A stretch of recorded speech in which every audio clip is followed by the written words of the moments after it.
Terima kasih banyak Pak Jokowi. Itu tadi sambutan juga memberikan gambaran kondisi kita hari ini dan harapan kita untuk ke depan seperti itu. Pak Jokowi, ini bicaranya nggak boleh berat-berat. Justru banyak sekali pertanyaan yang mau disampaikan ke Pak Jokowi ini ceritanya lebih ke humanis seperti itu. Ada banyak sekali kami menerima, mungkin ribuan pertanyaan, tapi harus disortir karena waktu yang terbatas. Boleh saya bacakan pertanyaannya untuk Pak Jokowi? Boleh. Masa saya bilangnya nggak boleh? Oke, ini ada pertanyaan. Mungkin Pak Jokowi bisa ceritakan lebih jauh. Pasti Bapak ingat waktu kunjungan kerja di Lamongan beberapa waktu lalu. Di Lamongan. Iya, ada seorang nenek-nenek yang memeluk Pak Jokowi. Secara haru menyampaikan sesuatu. Itu kan kalau saya lihat itu sempat ada tayangannya, Bapak baru turun dari mobil, dipeluk sama nenek-nenek ini. Nangis tapi bicaranya bahasa Jawa gitu Pak ya. Apa sih Pak yang disampaikan oleh sang nenek ini kepada Bapak gitu? Ya kalau yang meluk nenek-nenek kan nggak apa-apa. Kan udah nenek-nenek kan nggak apa-apa kan? Jadi saat itu saya keluar dari Universitas Muhammadiyah Lamongan. Saya melihat dari kaca mobil. Kok ada nenek-nenek lari ke sana, kelihatannya mau nyegat mobil, lari ke sana hadang sama ini pengamanan. Ini Pak. Nah, ya. ini lari ke sini dihadang juga. Terus saya berhentikan, mobil berhenti. Setelah saya keluar, saya tunjuk nenek itu, coba nenek ke sini, tapi juga nggak boleh sama pengamanan. Itu saja diminta Pak Jokowi, kok nggak boleh, malah lari-lari. Terus Pak, ini nenek yang benar yang di belakang. Iya ini betul. Jadi tarik-tarikan gitu ya? Iya, masih ditarik-tarik oleh pengamanan. Sebetulnya saya juga berpikir, nenek-nenek aja kok kan nggak apa-apa lah. Tuh ya, nggak apa-apa. Kenapa kok dihadang-hadang? Kan lebih keamanan juga. Dan saya undang, ya lari, kemudian ya itu langsung meluk saya. Saya ya nangis, kemudian saya sampai ada apa nek? Wah itu langsung Pak Jokowi dipeluk. Harus cerita, nggak bisa saya ceritakan di sini. Ya. Oh rahasia rupanya. Tapi Pak kalau kita lihat ya, Bapak bisa lihat kembali nih ekspresi sang nenek ketika memeluk Pak Jokowi itu ya. Kayak ketemu anak sendiri kayak ya. Ini tapi haru biru gitu ya Pak. Menyampaikan sesuatu kayaknya benar-benar dari hati gitu. Mungkin punya kesempatan yang sangat jarang sekali. Mungkin sekali seumur hidup ketemu Pak Jokowi. Kalau tidak bisa diceritakan apa yang disampaikan, tapi kurang lebihnya ceritanya seperti apa sih Pak? Saya yakin semua ini pada penasaran loh Pak. Ceritanya yang terakhir saja. Pak, aku bolomu gitu. Yang mana artinya? Yang artinya saya bolo itu pendukung gitu loh. Saya pendukungmu Pak gitu, kira-kira itulah. Oke, itu yang disampaikan. Terpecahkan sudah misteri di 2018. Apa yang disampaikan oleh sang nenek kepada Pak Jokowi? Tapi Pak Jokowi terus jawabnya apa? Nah, kita juga pengen tahu. Saya sampaikan.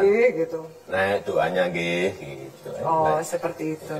Oke, baik. Tepuk tangan untuk jawaban Pak Jokowi dan juga tadi kisah. Oke, berikutnya ada juga yang kemudian menyita perhatian Pak.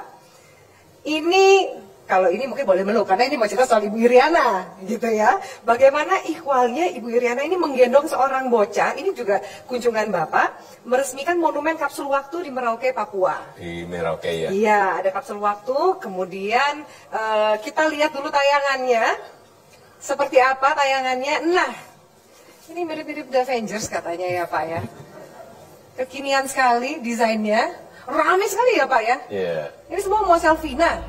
Yang mau saya tanyakan dan juga menyita perhatian, Ibu Iriana nih gendong siapa Pak? Itu bukan Janetes? Ya ini gini, jadi ada anak-anak di Merauke, tentu saja ada yang SMA, ada yang SMP, ada yang SD, ada yang belum sekolah. Atau ada yang ini katanya masih apa, nggak tahu di TK atau di PAUD. Kemudian kita melihat ke atas itu kan tangganya banyak sekali.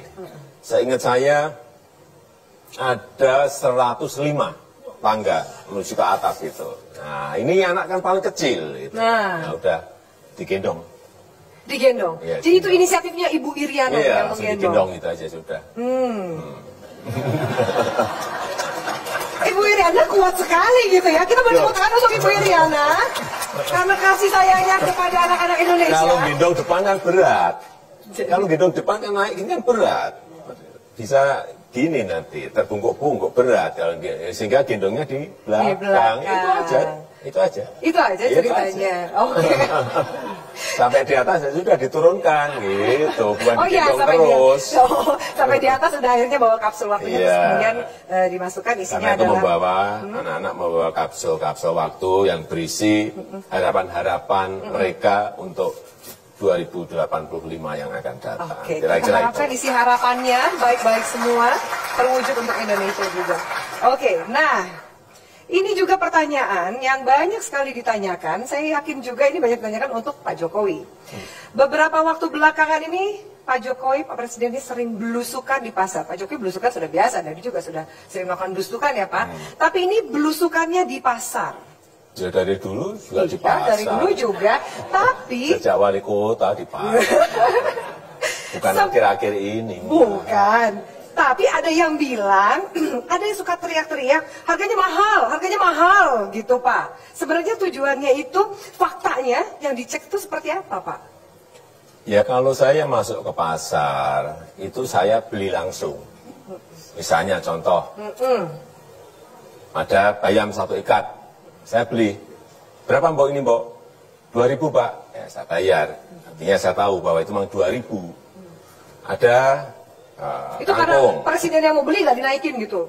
Kangkung, saya kan nggak masuk 1, 2, 3 pasar, saya cross check kan.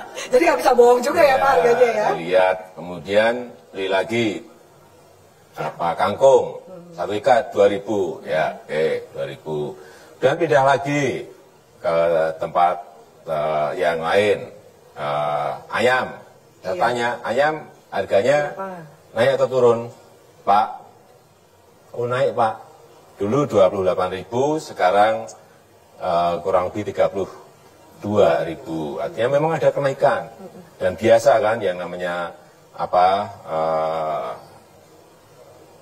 barang itu pas suplainya banyak pasti turun, pas suplainya kurang pasti harganya naik biasa. Sehingga ada yang naik, ada yang turun biasa. Ya saya beli, nah ayam ya beli, berapa? 32.000 ya beli, 1 kilo beli. Pindah lagi ke tempe. Jadi stok di dapur aman lah Pak ya? Saya beli tempe, saya tanya langsung berapa harganya. Misalnya kayak di Bogor, ya. Tempe gede banget segini, tebelnya segini, panjangnya segini. Ini kalau dipotong-potong, itu jadi kira-kira mungkin saya pernah coba. Pernah dicoba? 14 sampai 15 potong satu. Harganya 4.000, bisa dipotong-potong menjadi 14 atau 15. Enggak tipis-tipis banget juga kan ya? Oh enggak, itu potongannya tebel. Setebel inilah, tebel. Kemudian kita bandingkan dengan di Lampung, dengan barang yang sama, harganya 3.500 tempe itu. Sehingga memang setiap pasar itu berbeda, tapi juga terpaut dikit-dikit. Di Lampung terakhir kemarin misalnya kayak bayam, 1.500 1 ikat. Kangkung juga 1.500 1 ikat. Tapi di Bogor 2.000. Ini beda-beda, saya kira pasar satu dengan pasar yang lain berbeda. Tetapi kalau ada orang yang menyampaikan harga di pasar tradisional mahal-mahal, ini yang saya protes di sini. Kenapa harus Bapak protes di situ? Ya namanya itu kan mengkampanyekan bahwa barang di pasar tradisional mahal, sehingga nanti ibu-ibu bisa lari ke supermarket, lari ke hipermarket, kan nggak seperti itu. Sehingga saya ngomongnya ya murah-murah. Oh murah-murah. banyak yang turun harganya gitu. Kebalikannya? Iya, iya. Biar itu. pasar tradisional itu rame. Oke. Itu aja. Supaya maju dan semua berada. Karena saya tahu bahwa produk-produk yang ada di situ adalah produk-produk dari petani, ya sayur, ya beras, ya buah, juga dari peternak, telur, ayam, itu semuanya dari pasar tradisional. Dan sampai saat ini supaya kita juga ingin menginformasikan yang telah kita bangun pasar tradisional di seluruh tanah air itu ada kurang lebih 2.000 sampai 2017 2.500 pasar. Untuk yang pasar di kota dan di kabupaten, yang di desa pasar kecil-kecil di desa itu ada 6.500 pasar yang telah kita bangun dari dana desa. Berarti pasar menjadi sebuah kunci ya Pak untuk pergerakan ekonomi. Iya, ya apapun yang namanya pasar itu kan tempat bertemunya produk-produk untuk dijual baik mungkin kepada konsumen atau ke resto atau ke warung. Saya kira pasar tradisional itu harganya saya lihat murah karena apa? Beban AC nggak ada. Beban pajak di situ nggak ada, ya kan? Beban listrik juga nggak banyak. Saya kalau masuk pasar, misalnya kayak di Bogor, saya masuk ke sana jam setengah 12 malam, karena di pasar di Kramat Jati malam saya masuk setengah 3 malam, biasa buat saya. Ke pasar kue di Senen, saya masuk ke sana jam 1 malam, jam 12 malam biasa. Kapan pasar itu buka? Kayak kemarin di Banten misalnya, bukanya habis subuh ya kita ke sana jam 6. Kalau enggak nanti jam 7 sudah tutup. Jadi kalau masuknya pasar ke siang hari ya sepi pasti. Udah ada yang belanja, kalau siangnya pasti sepi. Itu yang sering ngomong sepi-sepi itu pasti masuknya pasti jam siang pasti. Salah timing. Makanya salah data. Oke, baik. Pak Jokowi, itu tadi pertanyaan yang disampaikan kita rangkum dari banyak yang masuk gitu ya, ke pemirsa dan lain-lain. Tapi Pak Jokowi, ada rekan Ade Mulia di sana yang juga sudah punya sesuatu yang juga ingin ditanyakan kepada Pak Jokowi ya, Ade ya? Betul sekali Afi dan Pak Jokowi, karena ini adalah momen yang sangat-sangat spesial, maka forum tanya jawabnya tidak hanya Afi bertanya kepada Pak Jokowi, tetapi kita akan membuka pertanyaan dari para hadirin yang ada di studio. Tapi kami akan membuka 2 penanya saja. Silakan, waktunya dipersilakan untuk bertanya. Acungkan tangan yang ingin bertanya kepada Pak Jokowi. Mumpung ada Pak Jokowi, mungkin langsung. Oke, Bapak yang ini dulu deh. Bapak, mohon untuk berdiri, dari mana dan namanya siapa? Silakan Pak. Selamat malam Bapak Jokowi. Selamat malam. Saya dengan Riki Afrianto, direktur di Mayora. Kebetulan saya dari Palembang, jadi ingin bertanya Pak, kapan tol Lampung Palembang mulai beroperasi dan bisa dinikmati masyarakat? Terima kasih. Wow, dari Wong Kito Galo ya. Tepuk tangan untuk Pak Riki yang dari Palembang. Silakan Pak Jokowi. Silakan Pak Jokowi langsung dijawab. Ya itu kebetulan hari Sabtu saya baru saja cek lapangan. Jadi untuk yang Bakauheni ke Terbanggi Besar itu sepanjang 148 km itu akan kita buka, kita resmikan di akhir tahun ini, di Desember bulan depan ini. Kemudian yang dari Bakauheni ke Palembang ini insya Allah nanti maunya, saya kemarin bertanya ke yang ngerjakan, Pak, selesai kapan dari Bakauheni ke Palembang? Bulan Juni, Pak, bulan Juni. Saya tawar bulan April. Bulan April. Oh ya Pak, ini bisa mungkin kalau kita kerjakan pagi, siang, dan malam. Ya udah kerjakan aja pagi, siang, malam sehingga bisa diresmikan bulan April. Oke. Baik, tepuk tangan. Supaya apa? Enggak supaya apa? Agar nanti di bulan Lebaran itu sudah bisa kita pakai untuk pulang kampung dari Jakarta ke Lampung, kemudian ke Palembang. Tujuannya adalah itu. Jadi bulan April bisa dinikmati gitu ya Pak Jokowi ya. Pak Riki sudah... yang janji bukan saya ya, yang janji kontraktornya.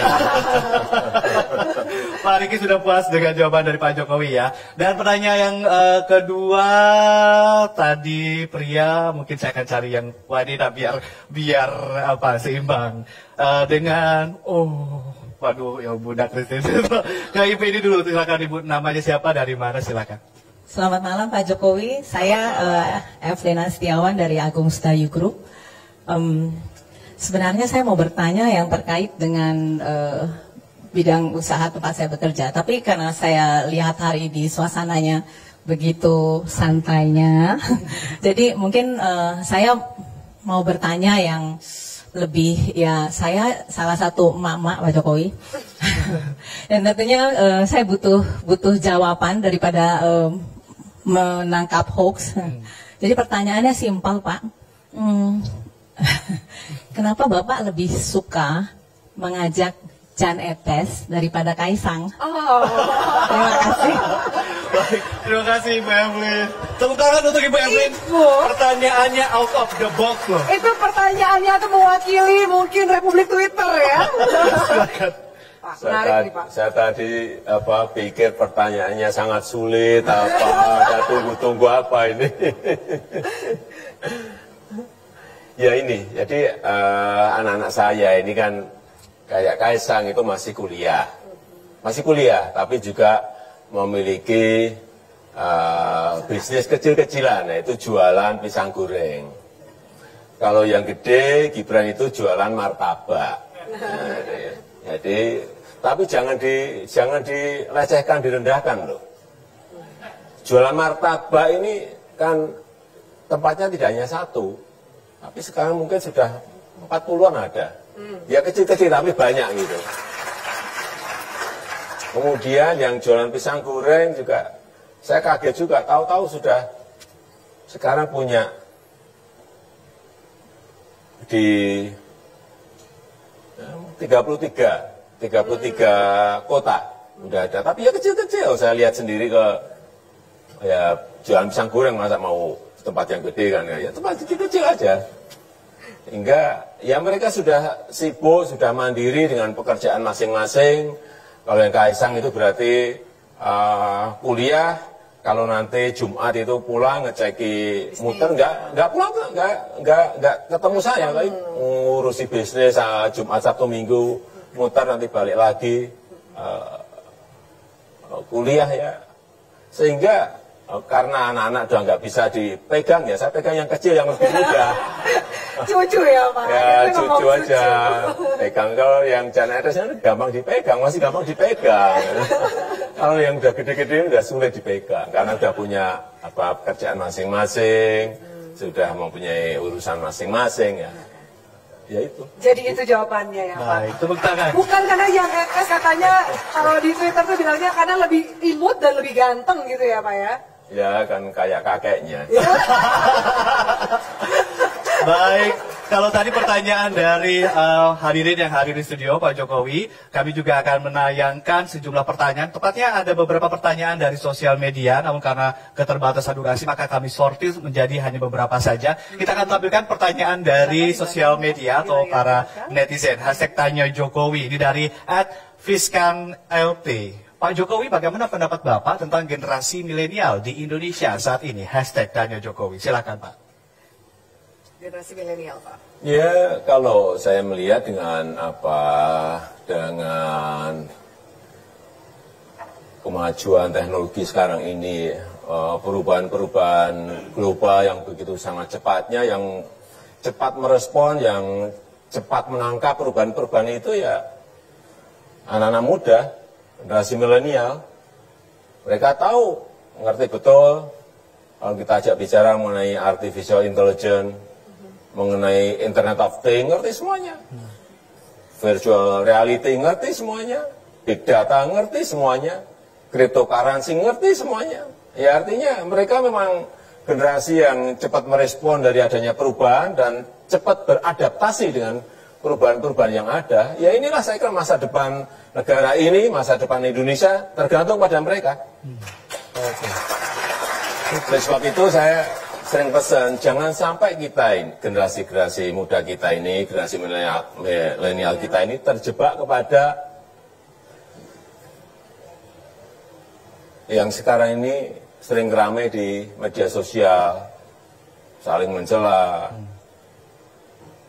fitnah, hoax. Ini mereka harus kita hindarkan dari hal-hal ini karena ini sangat merusak pola pikir, sangat merusak inspirasi yang brilian yang mereka miliki sehingga masuk kejebak ke hal-hal yang negatif. Itu yang ingin kita bawa.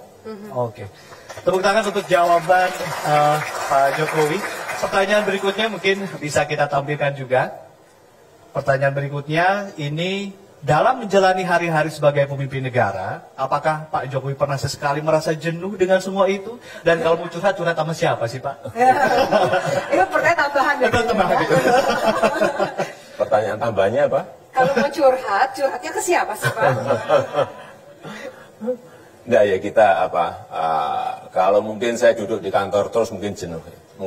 Tapi semakin sering saya ke lapangan, semakin sering saya berjumpa dengan masyarakat, semakin sering saya mendengar masyarakat, sering ketemu dengan masyarakat baik di pasar, di tanggul pinggir sungai, di bantaran sungai, di desa, di kampung, di kota, itu memberikan memberikan warna-warni. Kita pergi dari Aceh sampai ke Papua, berbeda-beda adat, beda-beda tradisi, berbeda-beda bahasa daerah. Saya kira warna-warni seperti itu yang menyebabkan kita nggak jenuh. Coba saya suruh duduk aja di istana, nggak kuat saya. Nggak kuat, saya ngomong apa adanya nggak kuat. Baik, jadi obat jenuhnya adalah belusukan, begitu ya Pak Jokowi? Gimana? Obat jenuhnya adalah belusukan. Ya bukan obat jenuhnya, bahwa kita ke lapangan itu entah ngecek pelabuhan yang dalam proses, ngecek konstruksi di jalan tol, atau ngecek konstruksi jembatan, atau ngecek runway yang baru diperpanjang. Ya itu kan warna-warni seperti itu yang menyebabkan kita jadi seger gitu. Baik, Afid, terima kasih. Itu tadi pertanyaan-pertanyaan yang kami himpun dari audiens dan juga dari media sosial. Boleh kita beri tepuk tangan sekali lagi, Bapak Ibu sekalian, untuk Pak Jokowi. Terima kasih banyak, Pak Jokowi. Sepertinya saya harus merelakan Bapak kembali ke tempat duduk Bapak. Kalau nggak saya pengen nanya mulu gitu. Terima kasih banyak, Pak. Sukses, Pak Jokowi.